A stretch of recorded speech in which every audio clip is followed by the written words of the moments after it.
Hello दोस्तों, आज हम बहुत गंभीर मुद्दे पर बात करने वाले हैं कि एग्जाम में हम तुक्का मारे या ना मारे। आप सभी जानते हैं कि जो कट ऑफ है वो 80% तक जा रही है और ऐसी स्थिति में 80% स्कोर करना तब ही संभव है जब आप 90 से 100% क्वेश्चन को अटेम्प्ट कर पाओ। और इस स्थिति में हर बच्चा कहीं ना कहीं कोई ना कोई क्वेश्चन में तुक्का जरूर लगाता है। क्या वो तुक्का लगाने का हमें फायदा मिलता है या नुकसान होता है? अगर आप नहीं जानते हैं तो ये वीडियो आपके लिए है। आज मैं आपके लिए लेकर आया हूँ 3 ऐसे साइंटिफिक तरीके जिससे तुक्का मारने से हमें नेगेटिव मार्किंग के चांस कम होंगे। तो मैं बात करता हूं आज आप सभी के लिए। पहले मैं आपको बता दूं, वो स्टूडेंट जो 80% अबव क्वेश्चन को 100% एक्यूरेसी के साथ अटेम्प्ट कर पा रहा है उसको तुक्का बिल्कुल नहीं लगाना है। अगर लगाना भी है तो सोच समझ के लगाना है, इन अप्रोच के साथ लगाना है। लेकिन जिस बच्चे के 60 क्वेश्चन ये अटेम्प्ट हो पाए या 65 या 70 क्वेश्चन ये अटेम्प्ट हो पाए उसको तुक्का जरूर लगाना चाहिए। क्योंकि वहां पे अगर आपने 4-5 नंबर गेन कर लिए, एक्स्ट्रा गेन कर लिया, 10 नंबर गेन कर लिए तो आप मेरिट लिस्ट में आ सकते हो और आपका सिलेक्शन हो सकता है।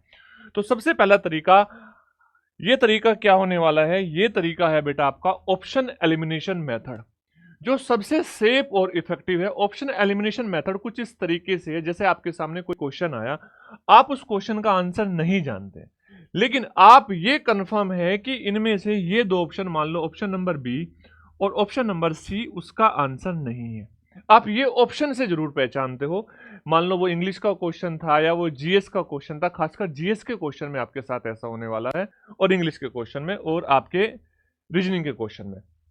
अब एक बात समझो, यहां पर अब आपके पास में दो ऑप्शन बचे, ऑप्शन नंबर ए और ऑप्शन नंबर डी।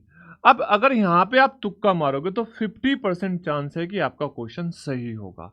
आप नेगेटिव मार्किंग से यहां पे बचने के बहुत ज्यादा चांसेस है कि 50% चांस है कि आपका क्वेश्चन सही होगा। तो पहला तरीका, ये बेस्ट तरीका है जो बिल्कुल सेफ और इफेक्टिव है।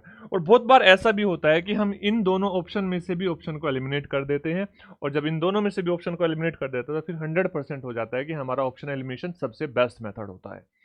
अब दूसरे तरीके की मैं बात करूं, दूसरे तरीके के बारे में बच्चे नहीं जानते, ये ओड वन आउट है। ये ज्यादातर मैथ्स और रीजनिंग में वर्क करता है। अब मैं आपको देखो कैसे समझाना चाहता हूं, ध्यान से बात समझना। अब देखोगे आपके किसी ऑप्शन के, किसी क्वेश्चन के 4 ऑप्शन इस प्रकार से हैं। ऑप्शन नंबर 1 है 1241.5, ऑप्शन नंबर बी है 843.5, ऑप्शन नंबर सी है 571.5, ऑप्शन नंबर डी है 847.5। तो आप देख पा रहे हैं यहां पर दो ऑप्शन लगभग एक जैसे दिख रहे हैं, दो ऑप्शन लगभग एक जैसे दिख रहे हैं, दो ऑप्शन आसपास दिख रहे हैं। और ये जो दो ऑप्शन है ये बहुत दूर दूर है, इनका इनसे कोई लेना देना नहीं। तो आप देखोगे, आप अपने पेपर में सॉल्यूशन के टाइम देख सकते हो, ये दोनों आंसर होने की सबसे कम संभावना होती है, ये दोनों आंसर होने की सबसे कम संभावना होती है। फिर अगर आंसर है तो आपके क्वेश्चन का आंसर मिलेगा ऑप्शन नंबर बी और ऑप्शन नंबर डी में से मिलेगा। तो ये तरीका कोई बच्चा नहीं जानता, अगर नहीं जानता तो ये तरीका आपके लिए बेस्ट तरीका है। यहां पे भी आप मैथ्स में और रीजनिंग में अपने क्वेश्चन का आंसर बता सकते हो। और तीसरा तरीका, ये सबसे बेस्ट है। और कैसे बेस्ट है, यहां पे आपको समझना है वेटेज ऑफ ईच क्वेश्चन। यानी कि आपके जो ऑप्शन है उनका वेटेज जो है ना, वो लगभग बराबर होता है आंसर में। अब जैसे मैं आपको समझाऊं कि आपका अगर ऑप्शन नंबर ए है तो लगभग 25% के आसपास ऑप्शन नंबर ए में आंसर मिलेंगे। 25% का मतलब ये भी हो सकता है कि वो 25 से कम हो 23 हो, और 25 से ज्यादा हो 27 हो या 28 हो। ठीक है, हर ऑप्शन के साथ ऐसी ही कहानी होने वाली है, हर ऑप्शन के साथ ऐसी ही कहानी होने वाली है। अब इसका यूज कैसे करना है, यूज कैसे करना है ये सबसे इंपॉर्टेंट है। मैं आपको बता दूं, यहां पर मान लो आपके 100 क्वेश्चन है, आप रेलवे का एग्जाम दे रहे हैं, किसी भी एग्जाम को दे रहे हो, आप एसएससी का एग्जाम दे रहे हो, 100 क्वेश्चन है, आप 70 क्वेश्चन अटेम्प्ट कर चुके हो और आपको पता है 70 क्वेश्चन अटेम्प्ट करने से आपका सिलेक्शन तो होने वाला नहीं है। अब 70 क्वेश्चन अटेम्प्ट करने से सिलेक्शन नहीं होने वाला क्योंकि एक दो क्वेश्चन नेगेटिव हो भी सकता है, और 70% स्कोर में सिलेक्शन भी नहीं हो रहा है।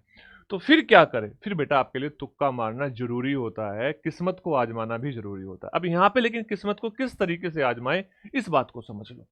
अच्छा देखो ध्यान से, मान लो आपने अपने 70 क्वेश्चन में से आपने काउंट किया कि कितने ऑप्शन नंबर ए है, कितने ऑप्शन नंबर बी है, कितने ऑप्शन नंबर सी और कितने के आंसर ऑप्शन नंबर डी है। आपने देखा अब यहां पर ऑप्शन नंबर ए आपको मिले 23, ऑप्शन नंबर बी मिले 13 और ऑप्शन नंबर सी मिले 24, और इसी प्रकार से ऑप्शन नंबर डी मिले 10।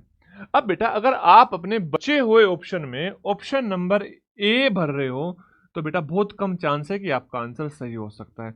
ऑप्शन नंबर सी भर रहे हो तो बहुत कम चांस है आपका क्या आंसर सही हो सकता है। अगर आप ऑप्शन नंबर बी भर रहे हो और डी भर रहे हो तो ये बात कंफर्म है, अगर आपके 30 क्वेश्चंस है 30 क्वेश्चंस है तो यहां पे आपके 15 प्लस क्वेश्चन सही होने के चांस हो जाएंगे। और 15 प्लस क्वेश्चन सही होने के चांस होने के बाद में आपकी नेगेटिव मार्किंग भी कटने के बाद आपका स्कोर 80% प्लस पहुंच जाएगा। तो ये तरीका आपको जरूर आजमाना चाहिए। आप इसको तरीके को आजमाने के लिए पहले मॉक टेस्ट में आजमा के देख सकते हो, क्या आपको रिजल्ट सही मिलता है। अगर रिजल्ट सही मिलता है तो कमेंट करके जरूर बताना। तो उम्मीद करता हूं सबको ये बात समझ में आई होगी और आपको इस बात को बड़े ध्यान से समझना है पेपर में कि पहले आप कोशिश करो कि आप 80% स्कोर कर पाओ और आपको इन सब की जरूरत ना पड़े। लेकिन अगर आप नहीं कर पा रहे हैं और इन सब की जरूरत पड़ रही है तो ये तीनों तरीके आप अपनाओ और आप अपना स्कोर 100% बढ़ा सकते हैं। तो मिलते हैं हम नेक्स्ट वीडियो में। जय हिंद, जय भारत।